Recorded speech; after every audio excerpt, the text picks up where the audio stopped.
Hi, welcome to the Sifu Mimi Chan Show. Thanks for joining the conversation.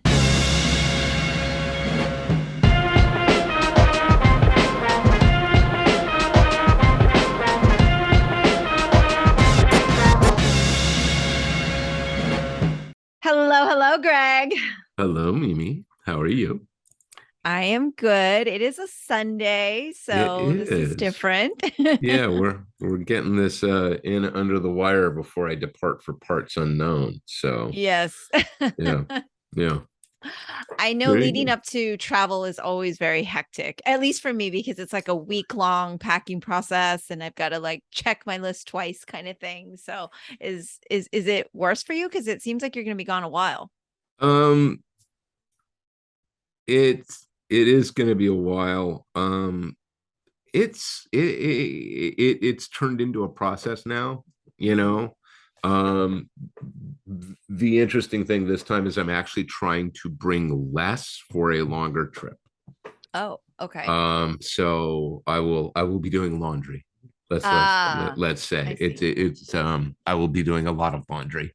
So um but yeah, I mean it's just getting everything in order, and there's a lot of stuff that task wise has to be done that isn't related to the trip directly. It's trying to get things done before the trip. Yes, yes. And yeah. So, and then there are all the things that you can't control, right? It's all the stuff that it's like, well, these people need you to do this and you have to do this. And there's a phone call here and a meeting there. And it's like, guys, I'm really trying to get my shit sorted. So can we not, you know? Uh, I know. I know. I think it's also this like it depends how long you're going to be gone for kind of thing, but then you know when you're coming back, what you're going to have on your plate then, and do you prep for that now or do you like what do you Yeah. tackle, right? It's prioritizing. How long is this stretch going to be? It's going to be about 7 weeks Ooh, total. Yeah. that is So it's quite a while. It's quite a yeah. while. Yeah.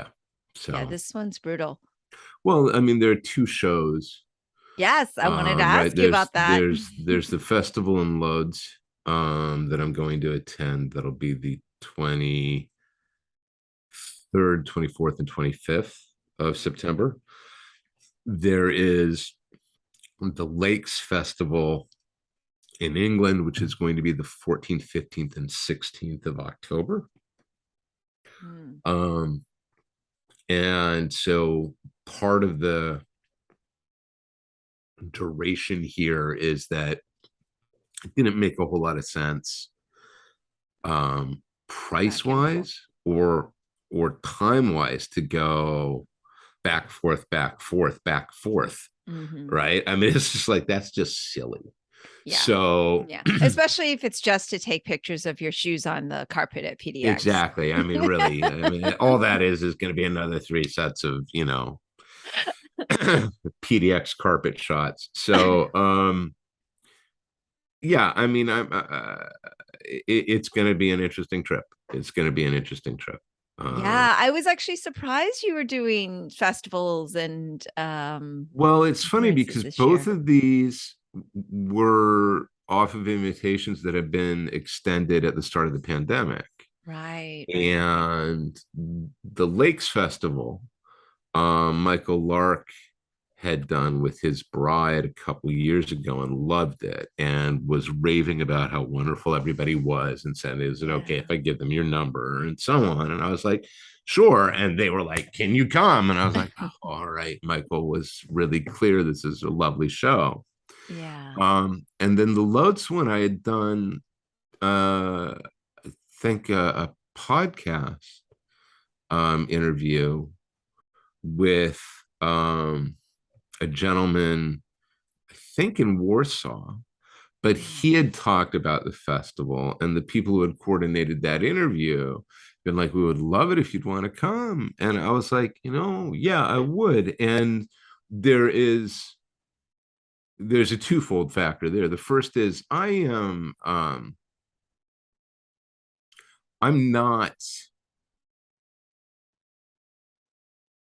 great about getting outside of my comfort zone. I Um, have no idea what you mean. oh, listen, Miss Galapagos. Um, and part of it is that I only have so much time left on this planet. It would be foolish not to experience more of the planet. And Hmm. travel is important.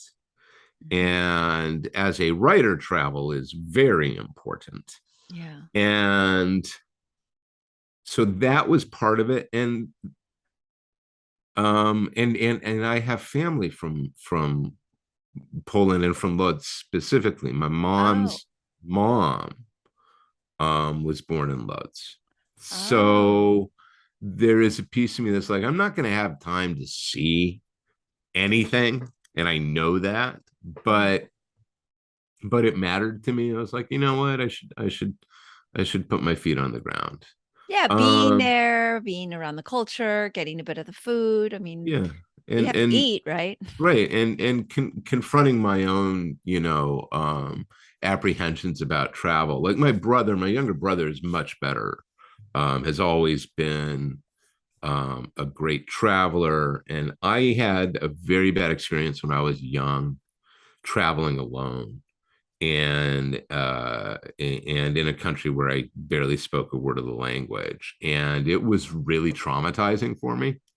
It Mm. was a miserable experience. Ah. And um and here I am 40 odd years later going, maybe you ought to try to get over that. So, you know, Well, better and now than never. yeah, exactly. So, Yeah. and then there's the movie stuff and all the other stuff that's going on, and so there's a lot to it, and also there's in there. Hopefully, I'll have the opportunity to meet up with Jen, and we'll have a little vacation time together, which would be Yes. really special because I think the last vacation she and I were on was in 2007, just the Oh, two of us. oh no. Oh yes. I This do is the not problem with approve of being this. yeah, well, but this is part of the problem with being a freelancer. Mm, And part of the problem also that arises from our lifestyle when the kids were young.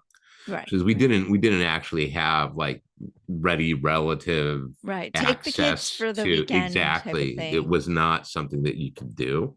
Mm. Um, so yeah, we're gonna see if we can't swing a little something there as well. So Yes, you must. You must, you must, you must. I'm I gonna will like tell text you Jen that both you said daily. I'm gonna must. text her must. Please I don't. I'm going to be, I okay, get okay, okay. charged for those. So Okay, the all right. email is better, Email you is know? better. Yeah. Okay. Yeah.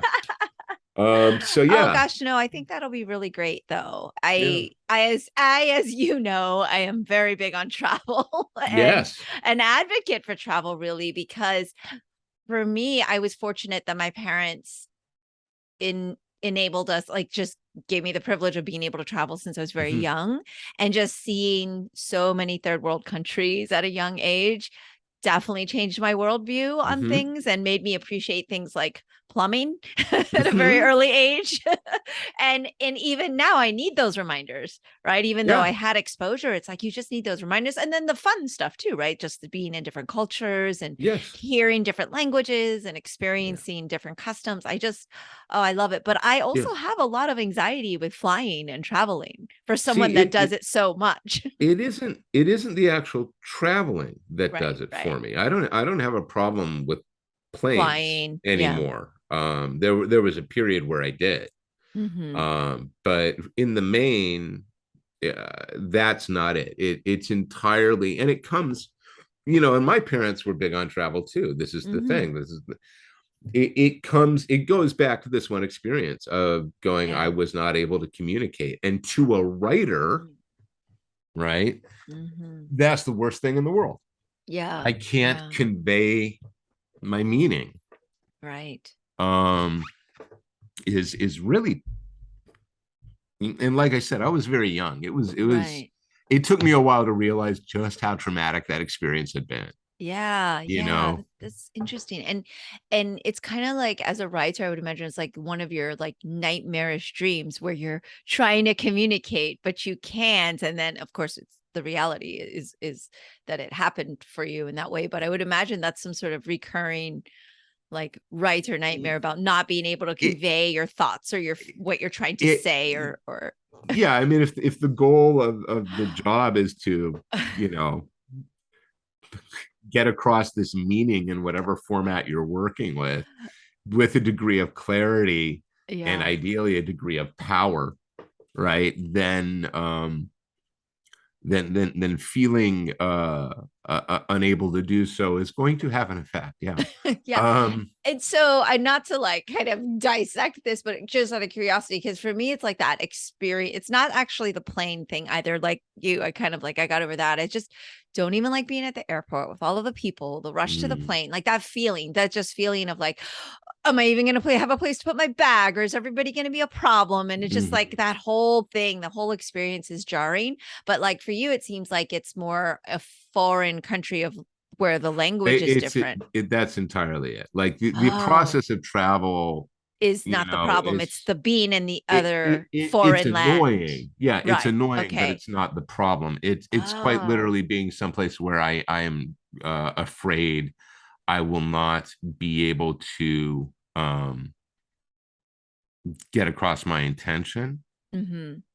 And that's entirely on me. Like I Right, said, it right, comes right. from an age and an experience. You know, my life experience has borne out that it's not nearly the issue you think it is. Mm-hmm. You know what I mean? It's like the phobia there is not grounded really in a fact. Mm-hmm.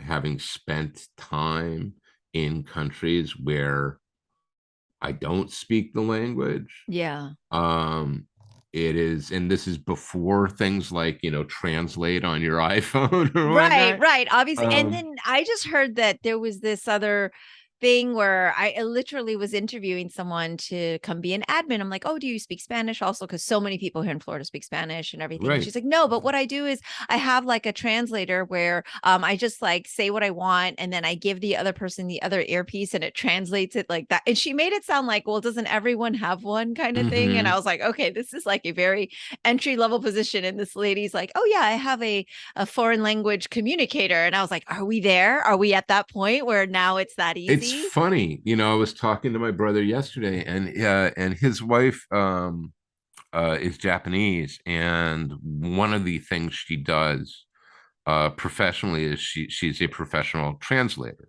and like a Oh, high level right, translator, right. right? She Yes. she Like does like the technical, UN. yeah. Yeah, Well, I mean that could technical, do technical. yeah. Yeah, like She every does yeah. technical work, Yeah. and he was saying that like her latest job is literally auditing an AI algorithm. Wow. Like she's literally saying, like, I am now working on a job that is going to put me out of business. Mm, You know, like fascinating. what I am doing is literally making myself obsolete. Exactly. And my brother was saying, yeah, it's like translation and contract law are both going to be entirely automated in 5 years, uh, which is in its own way kind of terrifying to me. I mean, or Hmm. at least sad. I don't Okay. know. I don't know if it's frightening as much as I find it a little depressing, you know? Um, Go figure. Yeah, well, so it's just fascinating we're talking about this because like we I sit around sometimes with my friends and they always want to like play these games where we ask all these questions and like, oh, what is your biggest regret? And like, oh Mm-hmm. gosh, here you go. And honestly, for me, it's my failure to speak at that level in another language, to speak at an articulate level Yeah. of Oh, technicality and absolutely. like being able to like because especially for me being a kung fu teacher, like not being able to communicate with my father in a way of which philosophically there are things in the kung fu where it's very poetic and almost Mm-hmm. like I always tell people it's like Shakespeare language. It's like Mm-hmm. old English, it's like old, yeah, and so like it's very hard to understand. And so my biggest regret is not being able to kind of have that level of proficiency, and then I've tried to study, and obviously not hard enough, or like I would be there, but It I'm just is. like, all right, give me the chip, I don't know, whatever it is, man. like insert Yeah, it. Like that is the one thing that I'm kind of like, I'll just take it at this point, because I I am. want to be able to speak languages so bad. Like polyglot is my what I would Yeah, want for what an like a ability. realistic superpower. Like Yeah, that's mine. I That's what I I want. am.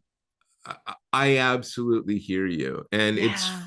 like I say, it's funny because I think about this a lot. I've had a lot of language training. Hmm. And that one experience when I was young, I think really did damage to me in a way that, like I said, it's taken 30, 40 years, it's taken 40 years to Mm. realize it. Yeah. Because what happened with that was I was afraid to make a mistake. Right. Right. And you cannot learn a language without embracing every mistake, Yeah. right? Um and being able to get out of your way enough to accept that and move on is Hmm. crucial. And I couldn't do it. Yeah. And it is one of the great regrets of my life that during the years when my brain was its most elastic Yes. and capable of acquiring this, I was afraid of it and I didn't embrace it. Mm. And the result is now I've got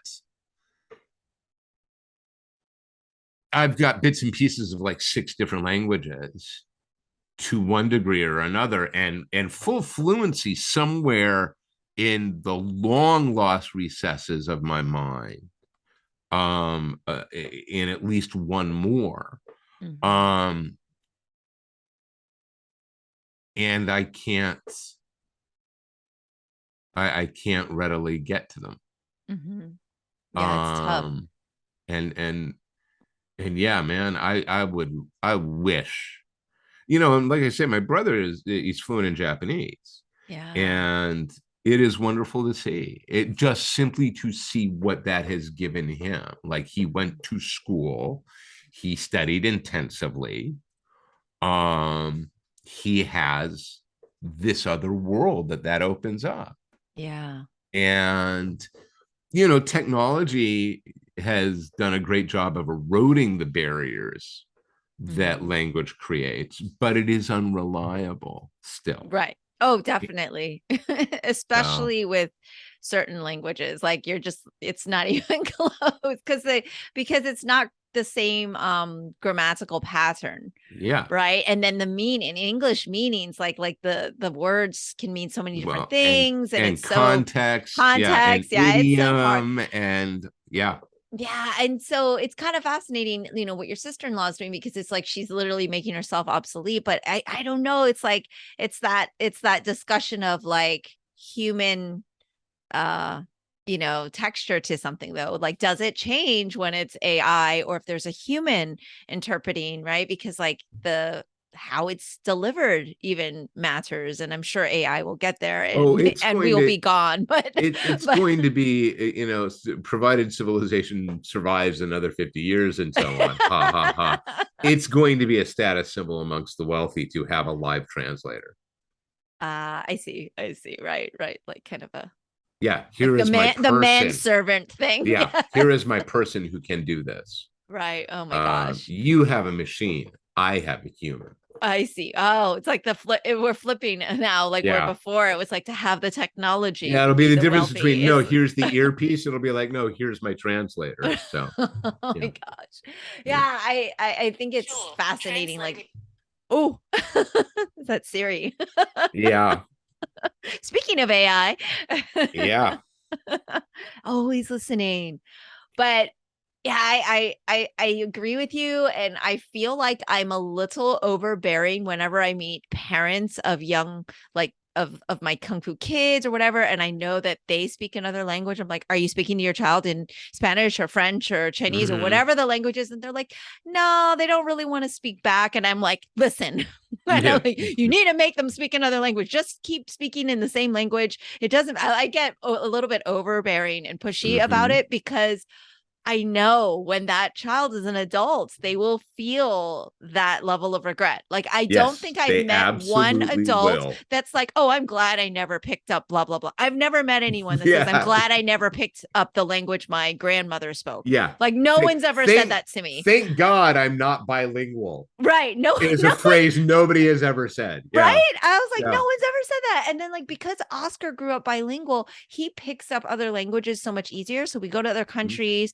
he can figure out, Italian and even the French and sometimes Portuguese, and it's just, and the way your brain thinks, not that it makes you quote unquote smarter, but I think your No, but ability it to trains you, translate. Yeah. and there's a connection here in the same way, and I find this the case. These things are related. Math is a language as well, Yes. right? So the more you practice a language, the better you get at it. Learning a language is hard.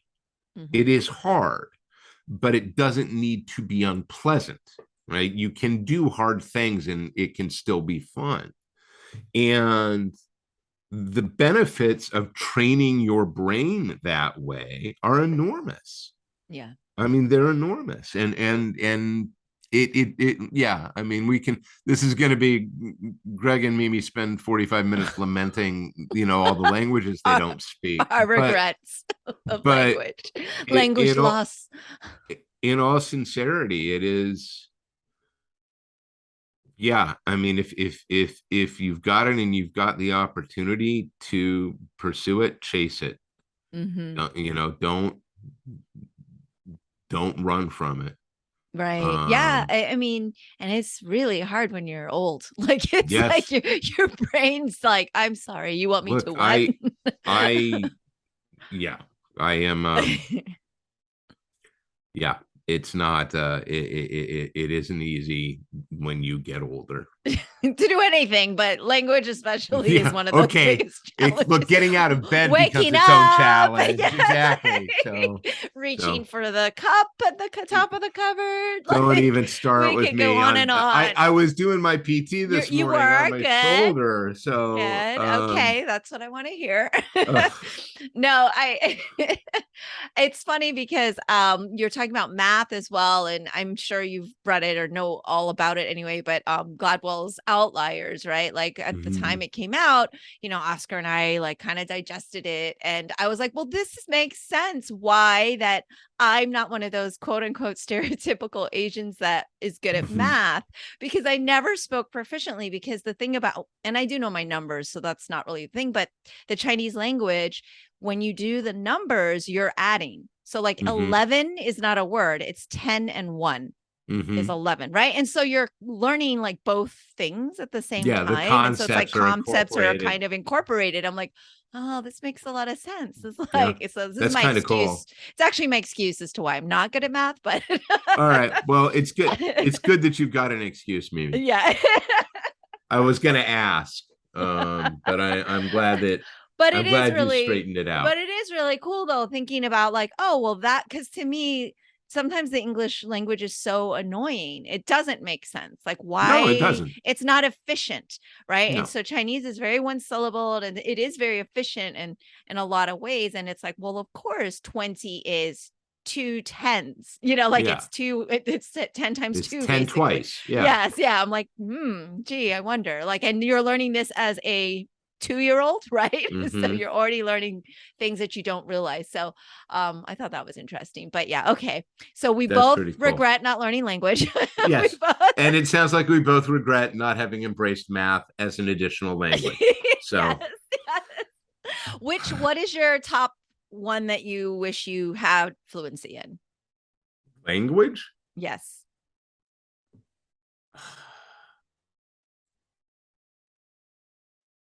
That's hard.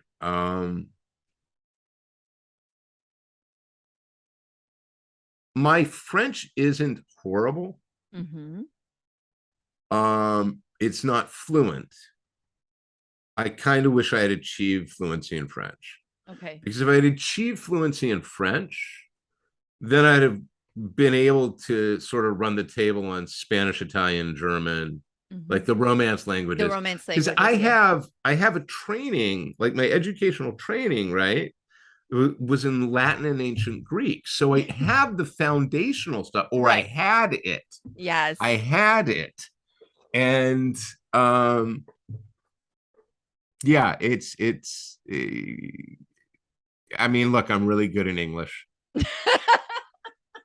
Oh, yes, sir. You I are can the ability I to put can words together is an I can I understatement. can I can I You're can good get at it. English to do what I want it to Good is do an in the main. understatement. Yeah, good is an understatement. And I think actually that is equally as important, is like being excellent in the one thing, right?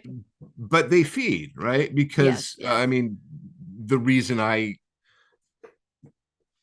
had to take Latin and Greek was because they're the roots for English in the main. So Yeah, yeah. yeah, I mean, I think right now, if somebody said to me, like, we could fill your brain with perfect fluency in a language, Okay. I'd probably go French Is it just because you because. already have it? Oh, sorry, go ahead. Yeah, I think it's partially that. It's that Okay. I'd like to complete it, and also that I kind of go like, well, I could go places with that, right? Okay. Like from that would be my gateway drug.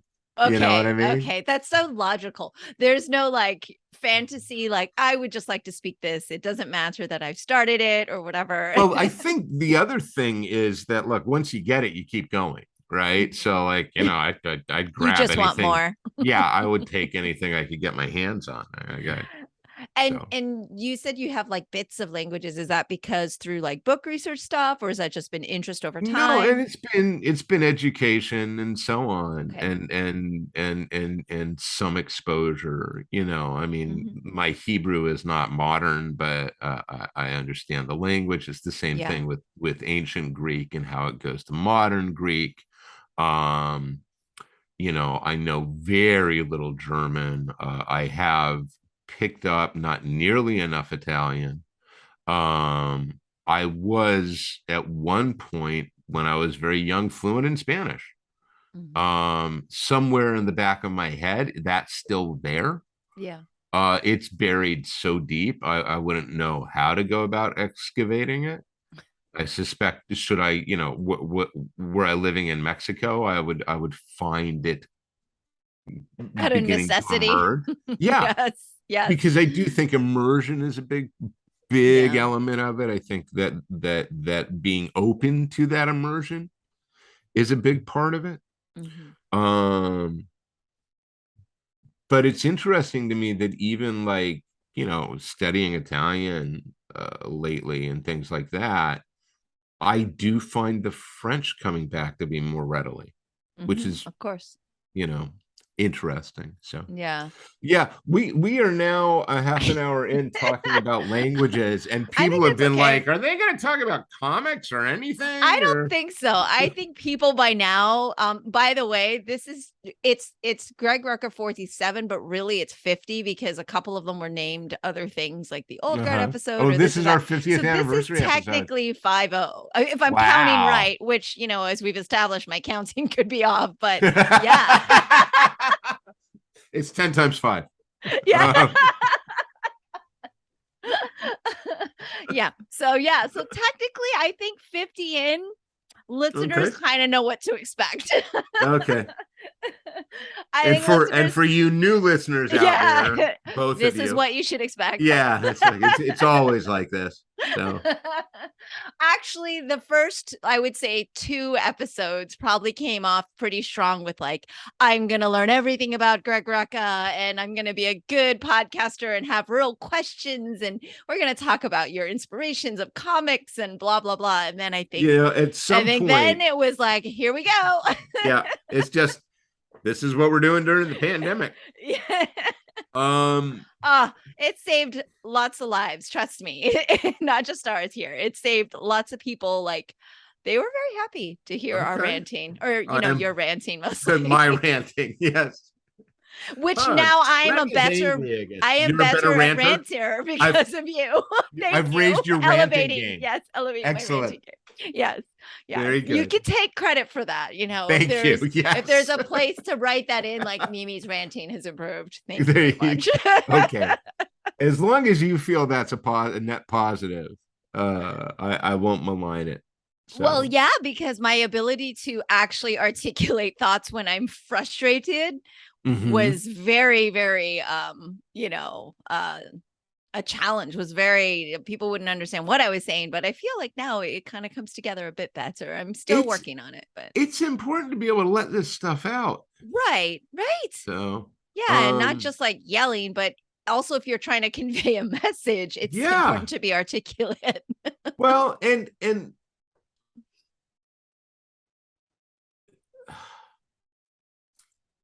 there's nothing wrong with being passionate. Mhm. Um, the issue arises with where and how you display that passion, I suppose. Yeah. Yeah. Um, and I admit I am somewhat free in how I spread it about, but I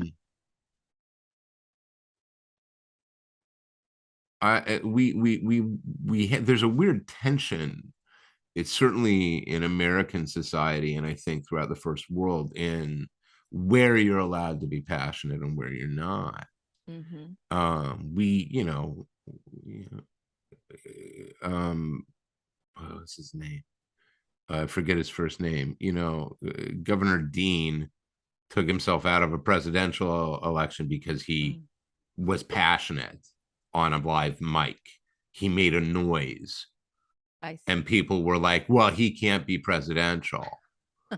And here we are, 20 odd years later. And, well, it turns out, you know, I guess as long as you're not passionate in your hate, but if your hate is evident, you're okay. You know what I mean? It's like, we've got this very bizarre double standard about what we are allowed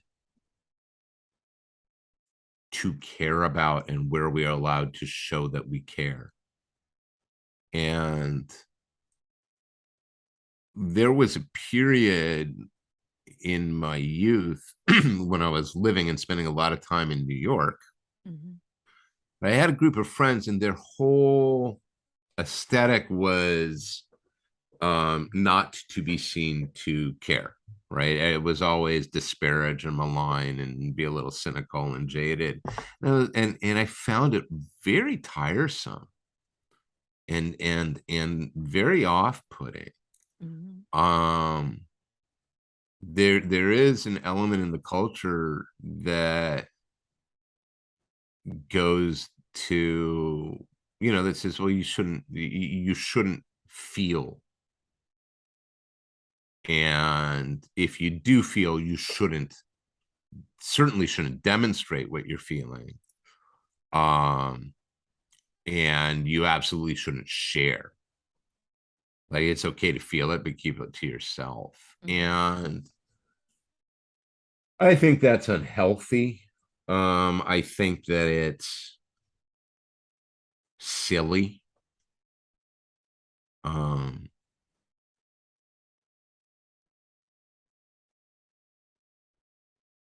and I suspect it's counterproductive, you know.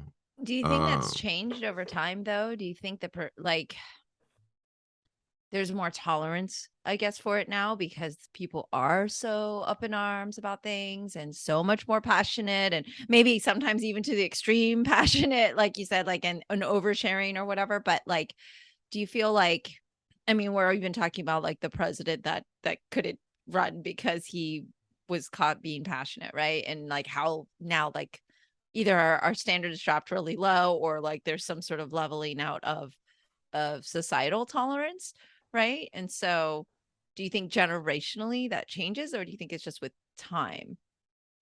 I think I think tolerance for it has grown, but I think that as we see in mainstream media and the like, the people who are the governors of what is appropriate don't agree, right? That is of a generation and an ethos and so on that says don't be seen to care. We get it a lot in reportage, right? We get it a lot of in journalism. Journalists are not allowed to be outraged or moved by what they're reporting on. They're supposed to be quote unquote objective. But in that case, objective is also meant to be emotionless. Let me see. And that's garbage. If you're looking at a heap of dead bodies, right, who have died from a missile strike or a bombing, or if you are not outraged, right, if you cannot look at that and get, sure, the job is give me the facts, but the idea that the facts exist in a vacuum is fallacious. And so we get now these arguments towards objective journalism that isn't objective. It comes with a bias, but it goes to extraordinary lengths to hide its bias. Like there was a New York Times headline. I put this up on the Discord. I just was like, I literally, I can't remember. I think it was last week, and it was at night. It was late at night, and I was getting ready for bed, and I looked at my phone as I was setting like the wake up, Mm-hmm. and the little New York Times widget had like a headline, and then it had a subhead, and the subhead described the maggots, and which is now what I've decided I'm calling MAGA folks, the maggots and the Trumpists, as hard right. Hard right. Hard right is what you make when you're giving somebody directions to a location. You make a hard right. These people are not hard right. They're fascists. Okay. And the New York Times, quote, the nation's paper of record, is a right-wing chicken shit work that will not say what it is. The same week, they had run an editorial saying, yeah, you know what? This is kind of bad and democracy is under threat. So which is it? Which is it? If your editorial board is saying that, but you cannot implement an editorial standard that stands by it, you're lying and you're full of shit. And all you care about is your bottom line and courting that far right. That's all you're doing. It's all you're doing. That's an apologist headline. They are not hard right. Right? They are ultra nationalist, fascio Christian conservatives. They're terrorists. They're treasonous. Right? Abundantly clear. And this is the thing. We're watching it play out in the media right now. It's abundantly clear to anybody who has any critical faculty still working that Trump has committed high treason. Right? Simply on the basis of having at his home, taken illegally from the White House, documents that reveal the identities of high-level agents and secret sources in foreign governments and so on, right? He has that information in his home. No oversight on it, no controls on it. It might have been in a closet. It might have been in a fucking safe. It doesn't matter. Right? Yep. The material was out in the wild. Those are human beings. Those are lives that he has spent. Never mind all the other lives that he has spent. Okay? On a level, if you argue you are a patriot, and Republicans always argue their patriotism and their love of the country, and this is the best nation in the world, and love it or leave it. These same people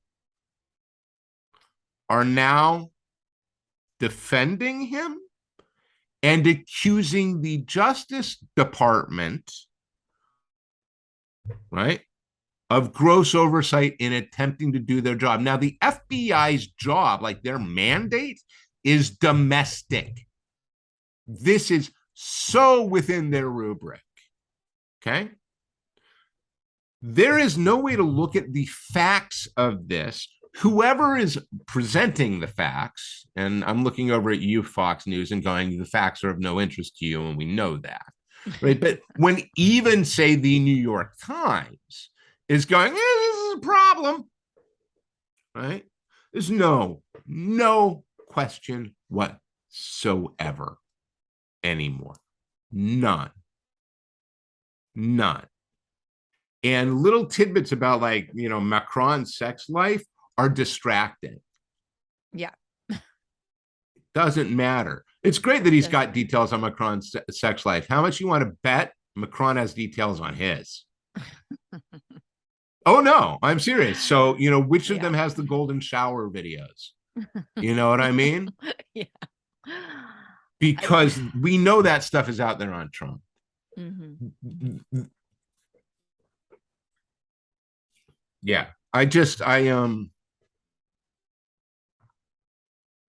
Yeah, it's crazy to me. It is, the stakes couldn't be clearer. Yeah. No, for it's everything right now. I watched. This is what's the word I'm looking for? I completely lost the language after all that talk. I've got a recommendation. I've got a viewing recommendation.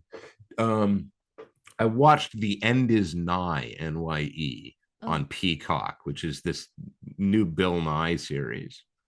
And it's 6 episodes. And I remember watching Bill Nye when he was on PBS. The science guy. Yeah. Back when he was doing stand-up in Seattle. And it's these 6 episodes of disaster scenarios, they're end of the world scenarios, right? And they're very well done.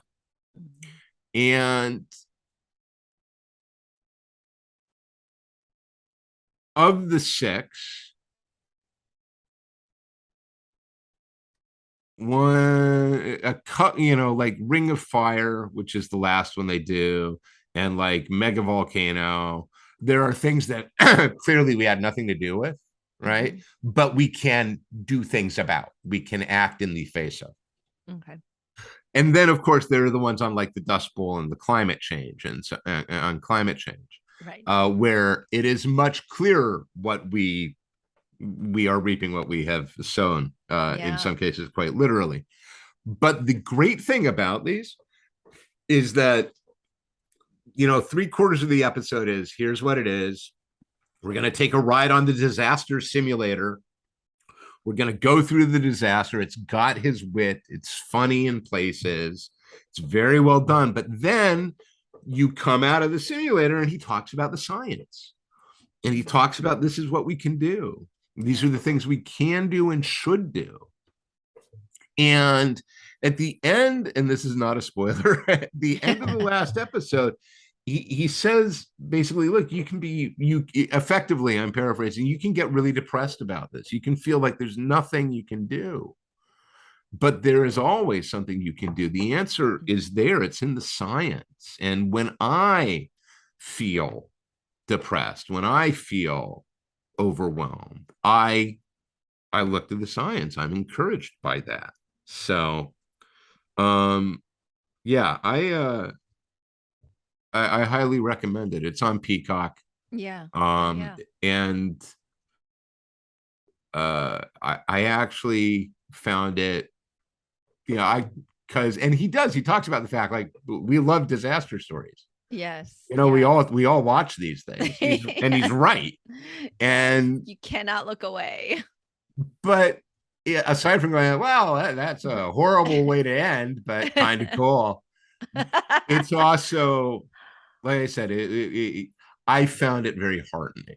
Mm-hmm, mm-hmm. And it's Bill Nye, so that automatically gives you a kind of a bit of a comfort, but because he's, not really doom and gloom kind of guy. Even if he's presenting doom and gloom, he's able to kind of maybe soften the blow a bit. But the science is at the core of everything with him. Angry Bill Nye is something to behold, I have to say.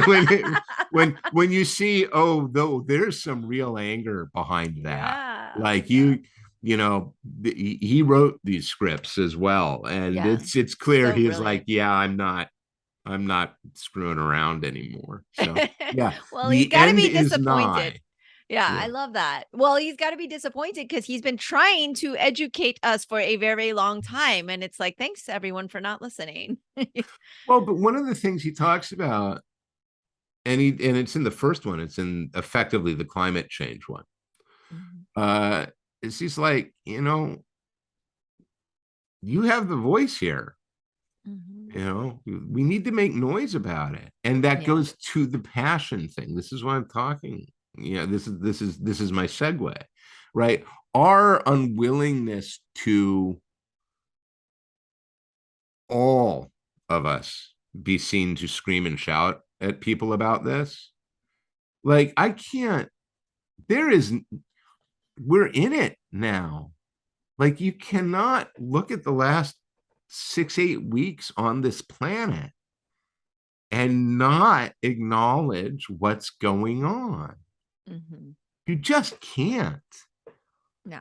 You just can't. I mean, if you look at just globally, there's no way to ignore it.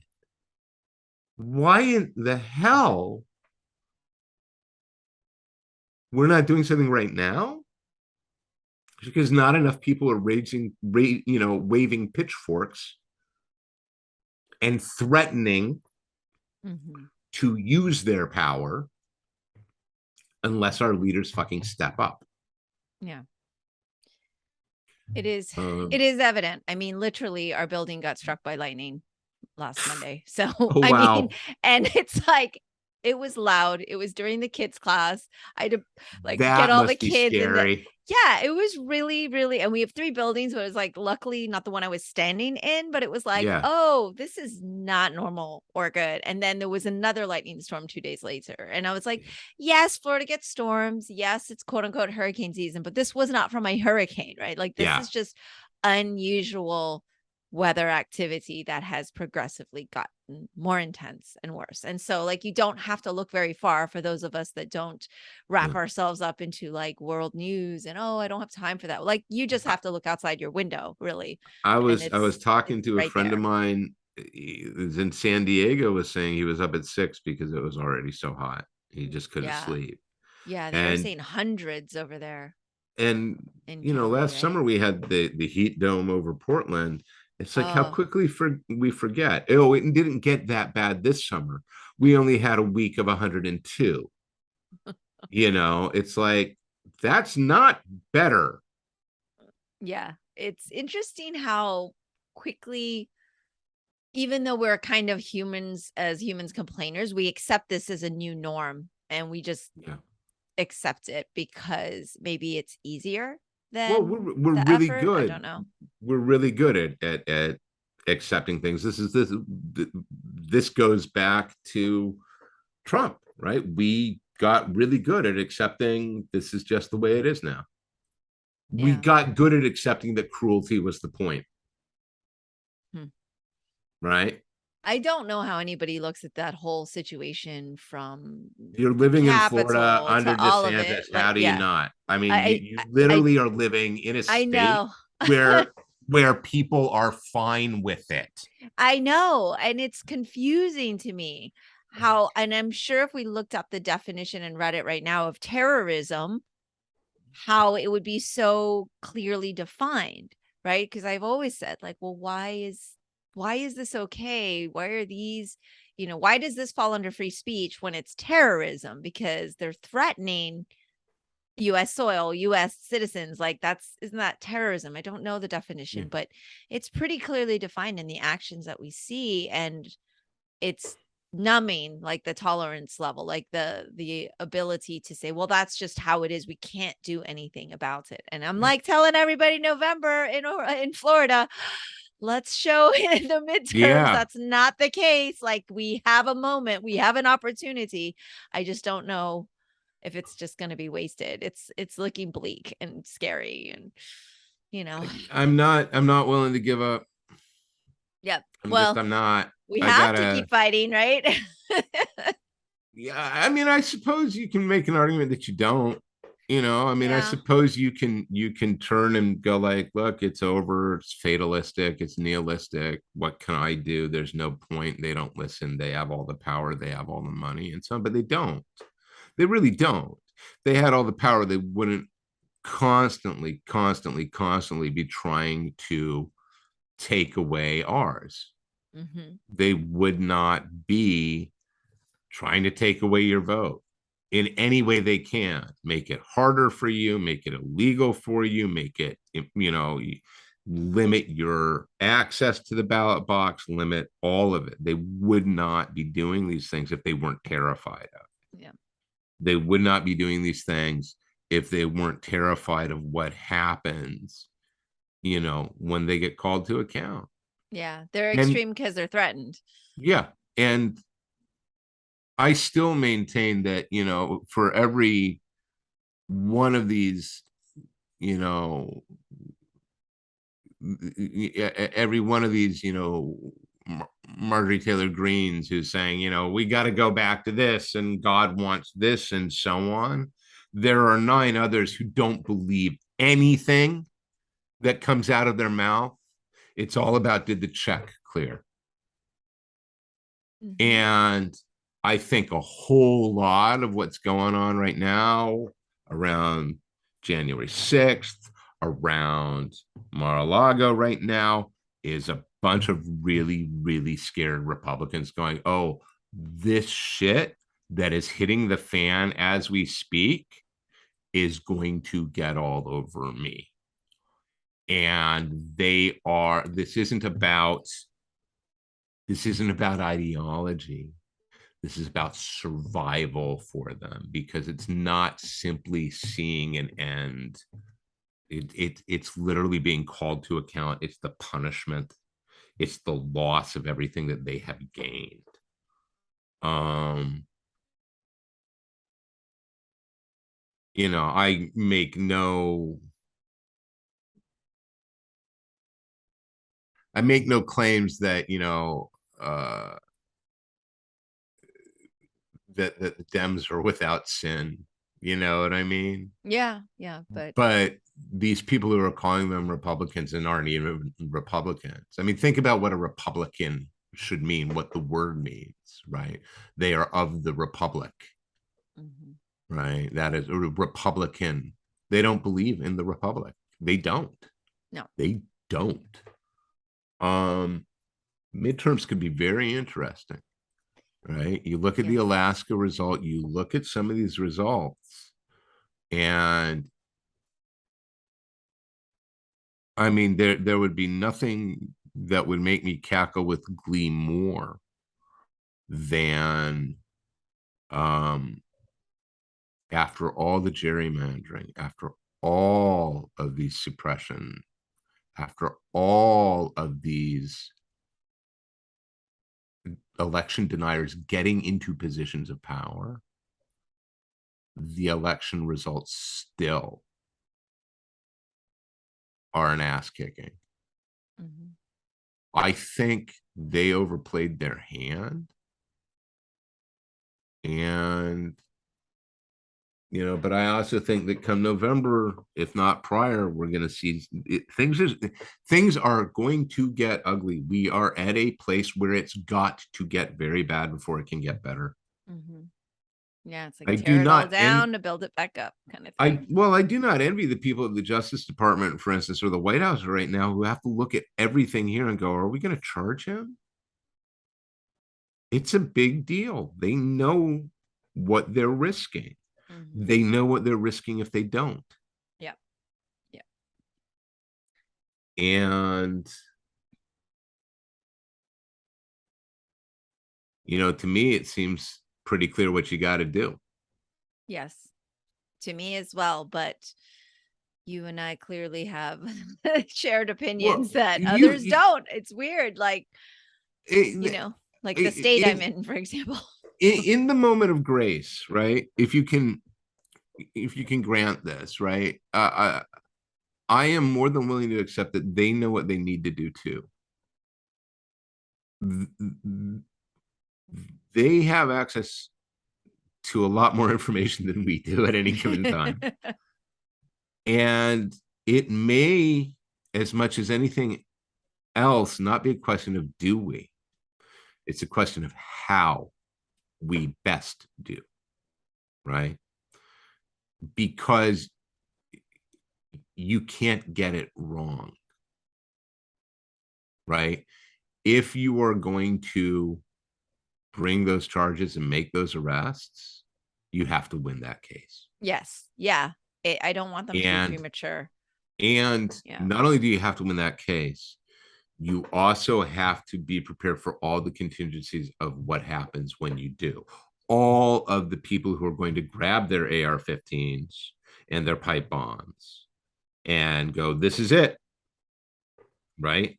Like literally, if that is a moment where the decision to do so is lighting a match to a fuse, one would hope that there is an awareness of exactly what they may be setting off. So. I guess in a few months we shall see. Well, look, I guess I can leave with this.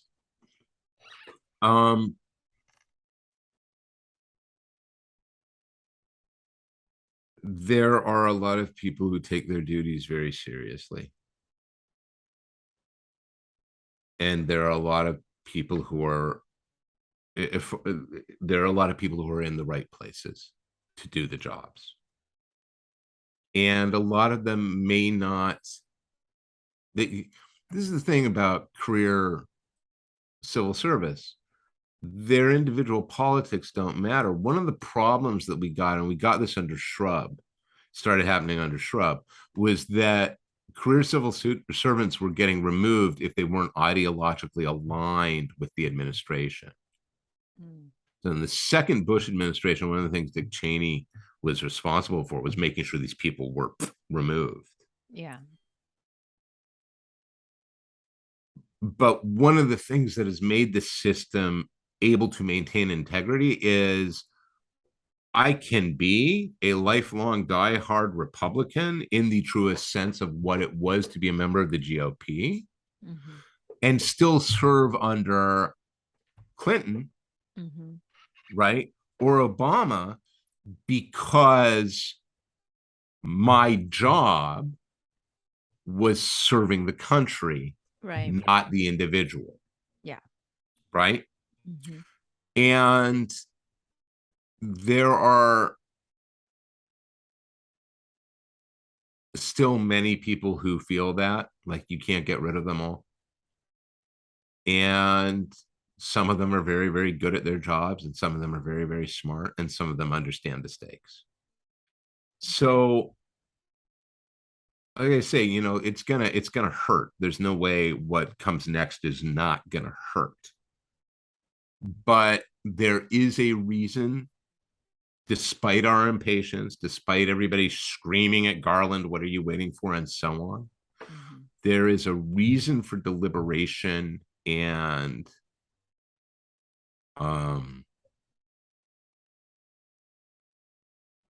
care and precision in how you proceed. Yeah, the stakes are just way too high. And the flip side of that is we're in September. The clock is damn well ticking. Yes. It's I feel that double-edged sword where I'm in a hurry to get some results, see things happen that need to, but at the same time, I want them to have all their ducks in a row, or I want them to have everything like neatly wrapped with, like you said, like contingencies all the way around to be prepared. Because there can be no way, like, if they do this, you cannot put it in front of a judge. It's going to be like, I'm throwing this out. We'll be seeing. Yes, we will. And so comics. No, I'm just kidding. Yeah, no. Well, look, we'll talk about it. We'll talk about it offline. But yes. You and I should make a point to talk when Risen 7 comes out. Oh, we will. We will. I mean, in any case, I do have I want to do more rereads before we dissect. Oh, so before we do the deep dive? Yeah, I need to do some rereads, and I was like, drops September 28th. Yes. So yes. Yeah. which is very exciting. So, but in any for case, some. oh yeah, for all. For all. But we will definitely get into it, and for our listeners, wishing you all a very safe trip. And when this drops, you will definitely have been traveling and I don't know where in the world you'll be, but in any case, hopefully we'll talk at some point. We will. All right. Lovely as Take always, care. Greg. Yep. Good to see you. That's all for today's episode. Thanks for listening to the Sifu Mimi Chan Show. You can become a patron of the show at patreon.com/Sifu Mimi Chan to help keep this podcast going. Follow me and interact on social media at Sifu Mimi Chan on Instagram, Twitter, or Facebook.